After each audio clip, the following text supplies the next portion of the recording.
గ్రామాన్ని ఆదోని మండలం నుంచి పెదహరివనంలో చేర్చడాన్ని ధనాపురం గ్రామస్తులు వ్యతిరేకిస్తున్నారు.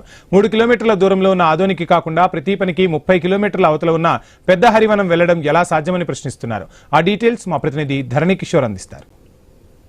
రాష్ట్ర ప్రభుత్వం తీసుకున్న నిర్ణయం ఆదోని ప్రజల్లో కలకత్తా రేపుతోంది. పూర్తి స్థాయిలో కూడా ఒక ఆదోని మండలాన్ని విభజించి పెదహరివనంలో కలపడం, అక్కడ కూడా ఉన్నటువంటి ధనాపురం గ్రామాన్ని పెదహరివనం మండలంలో కలపడంతో ఆ గ్రామస్తులు పూర్తి స్థాయిలో కూడా వ్యతిరేకిస్తున్న పరిస్థితి కనపడుతోంది. ఏదైతే 3 కిలోమీటర్ల దూరంలో ఉన్నటువంటి ఆదోని వదులుకొని చాలా దూరంలో అటు కర్ణాటక బార్డర్లో ఉన్నటువంటి పెదహరివనానికి వెళ్ళి తమ విధులు నిర్వహించుకోవడానికి చాలా ఇబ్బందిగా ఉంటుందని గ్రామస్తులు అభ్యంతరాలు వ్యక్తం చేస్తున్న పరిస్థితి ఉంది. కర్నూలు కలెక్టరేట్ వద్ద ఆందోళన చేసేందుకు వచ్చిన ధనాపురం గ్రామస్తులు మనతో ఉన్నారు. వారిని అడిగి తెలుసుకుందాం అసలు సమస్య ఏంటి, ఎందుకు ఈ యొక్క మండల విభజనను వారు వ్యతిరేకిస్తున్నారని తెలుసుకుందాం. అసలు చెప్పండి, మీ సమస్య ఏంటి, ఏం జరుగుతుంది, ప్రభుత్వం తీసుకున్న మీకు ఏ విధంగా కష్టం కలిగిస్తుంది? ప్రస్తుతం తీసుకున్న ఈ విభజన మరియు కొత్త జిల్లాల ఏర్పాటు ఏదైతే ప్రస్తుతం ఉన్న ప్రభుత్వం చేసిందో అది ఇంతకు ముందున్న ప్రభుత్వాన్ని క్రిటిసైజ్ చేస్తూ దాన్ని వ్యతిరేకిస్తూ చేసిన అంటే బెటర్ అడ్మినిస్ట్రేషన్ మళ్ళీ పరిపాలనా సౌలభ్యం కోసం చేసిందని ఈ కొత్తగా వచ్చిన డివిజన్ ప్లస్ ఇవన్నీ వచ్చాయి. కానీ మనము గ్రౌండ్ రియాలిటీ చూస్తే అది కంప్లీట్గా ఆపోజిట్గా ఉంది. ఇప్పుడు ఇంతకుముందు ఏంటి, ఆదోని డిస్ట్రిక్ట్ చేయాలనే ఇది డిమాండ్ ఉండింది.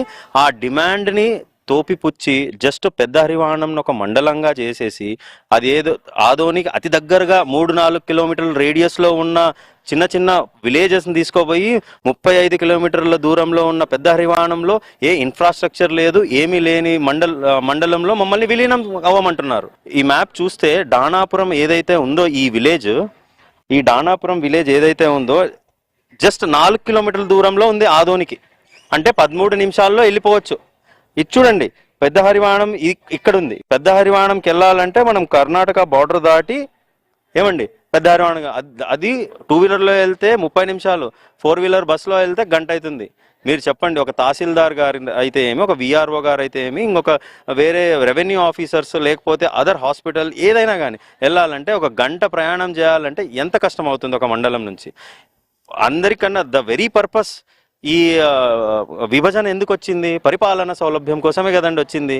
ఈ పరిపాలన సౌలభ్యం కోసం చేసినవన్నీ ఏమి శాస్త్రీయపరంగా యాక్సెప్టబుల్ కాదు, లాజికల్గా యాక్సెప్టబుల్ కాదు, పరిపాలన విధంగా కూడా యాక్సెప్టబుల్ కాదు. పరిపాలనా సౌలభ్యము అభివృద్ధికి షార్ట్ కట్ ఉన్నట్టు ఉంటుందని చెప్పి మండలాల ఏర్పాటు చేయడం అన్నది బాగానే ఉన్నప్పటికీ స్థానిక ప్రజల అభిప్రాయాలు తీసుకోకుండా ఏకపక్షంగా నిర్ణయం తీసుకోవడం అన్నది తమకు చాలా ఇబ్బందులు కలిగించే పరిస్థితి కనపడుతోంది.